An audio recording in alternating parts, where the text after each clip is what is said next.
Business English is expected to continue to grow in the next 5 to 10 years, so now is a great time to specialize in this teaching niche. I'm Jamie from ESL Teacher 365, and in this video, I will share the most important basics you need to know about teaching business English that I learned from the Bridge TEFL Teaching Business English Specialty course and through working as a business English teacher in Australia. When you think of teaching business English, you might think of the more traditional model of teaching non-native speakers how to communicate with native English speakers, but in the business world. But in today's business world, this isn't actually what is happening. There are more non-native speakers speaking with other non-native speakers, but using English as their language of communication, as a lingua franca. So it's not so Anglo-centric as it used to be. There's a big focus on using English for communication over accuracy. You want your students to be able to communicate with confidence and fluently and be understood, but they don't have to be 100% perfect. It's your job as a business English teacher not only to teach grammar and vocabulary and different phrases that your students can use, but also to teach the culture of the countries where your students will be working. This is a little bit tricky if you have students that are doing a more general business English course. They might not know where they're working yet, but if you're working with a specific group of students inside a company, or you know where they are going to be working or are working, then you can help them with this. For example, if you have students that are working in Germany or Japan, it's your job as the teacher to understand a bit of the culture of those countries so that you can help your students in terms of how do people greet one another, what kind of gestures are used, what is common there that is not seen as okay. It is your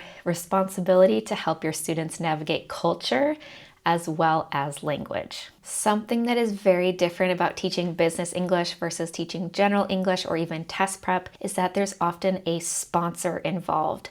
This could be someone from the company that is paying for the classes, and they want to be just as involved as the student and as you should be in the classes. This can put some extra added pressure on your students. If the sponsor is expecting them to reach a specific level, that's a lot of pressure on your students, and you also have to communicate with the sponsors and meet their needs as well as your students' needs. Speaking of needs, you will need to perform a needs analysis, not only for your students, but also for the companies. If you're teaching through a school and maybe they've placed you in some business English classes, this might not be necessary to do a needs analysis with the companies. But if you're teaching in-company business classes, then I highly recommend doing this with your sponsors as well. The Bridge course does include some templates that you can use with sponsors, and it also goes over all the details you need to know about performing a needs analysis for your students. What a needs analysis is basically is a survey to understand the goals, the motivations, and the level of your students, and then also the expectations of the sponsors or of the company. This can be really important in helping you adapt your materials or plan out the curriculum, and you'll want to do a needs analysis before you start teaching your course and even during as well, again, to help you adapt everything so it better fits the students and the sponsors and their needs. When teaching business English, there's usually two different ways to do it. The first would be in an English language school.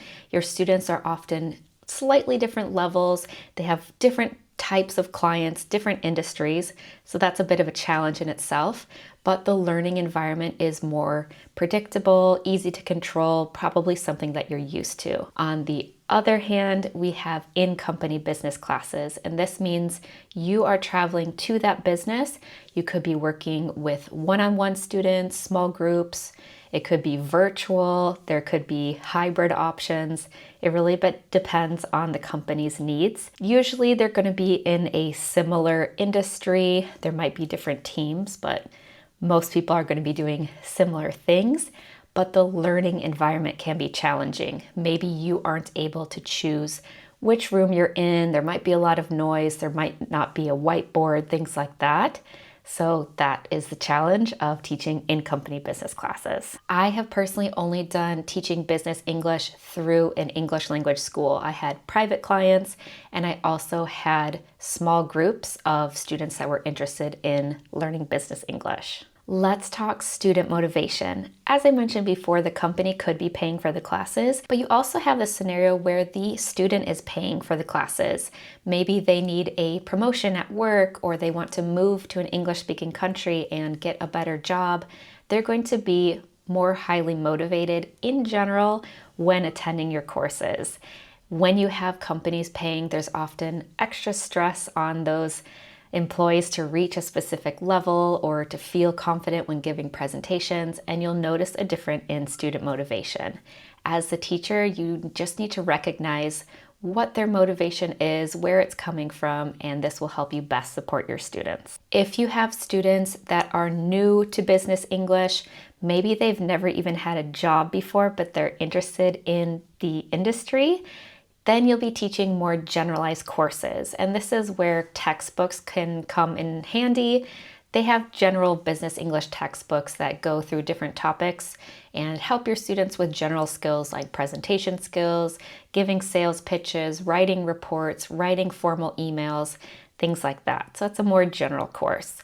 If you're working with specific clients, typically in company, you might have people who have been in this industry or field for a very long time, and they will need a very specific course. They want to focus on specific things or on a specific culture that's already established for where their clients are based. If you are teaching business English, you'll need to consider this. What kind of students do you have? Are they earlier in their business journey? Are they in the middle? Or are they very, very advanced? As a business English teacher, you aren't expected to have a background in business or to know everything about the business world. You are being hired for your ability to teach and your knowledge of the language. That being said, it is still important to have a good understanding of the latest trends and topics in the industries where your students are working. You can do this by keeping up to date through YouTube videos, blogs, news articles, and you can even use these materials in your classes. In terms of materials, like we talked about before, if it's a more generalized class, you can use those textbooks that they have, and this can help save a lot of time. But in general, for teaching business English, you want to incorporate a lot of authentic materials and task-based learning. For authentic materials, you'll find that your students have questions on emails that they've written or that they've received, different reports. Maybe they're looking at news articles, maybe they're looking at news videos related to their industry. So these are all things that you can incorporate. In terms of task-based learning, think about recreating different tasks that your students may be doing, giving presentations or sales pitches.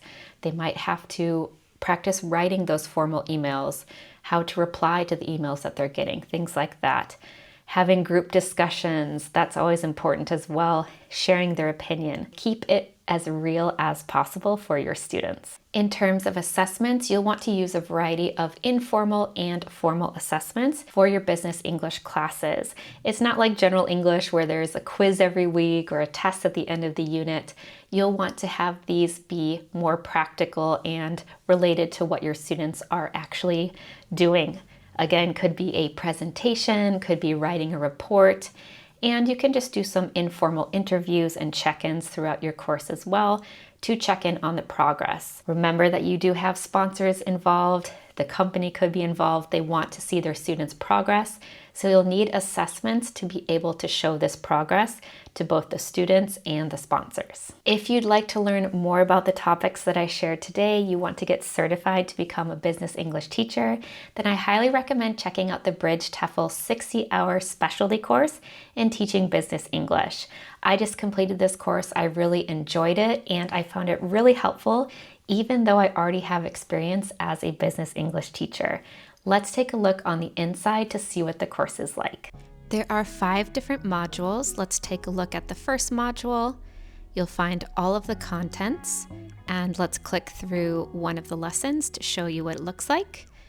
So you'll have some information to read. There are ideas for consideration activities and reflective journals.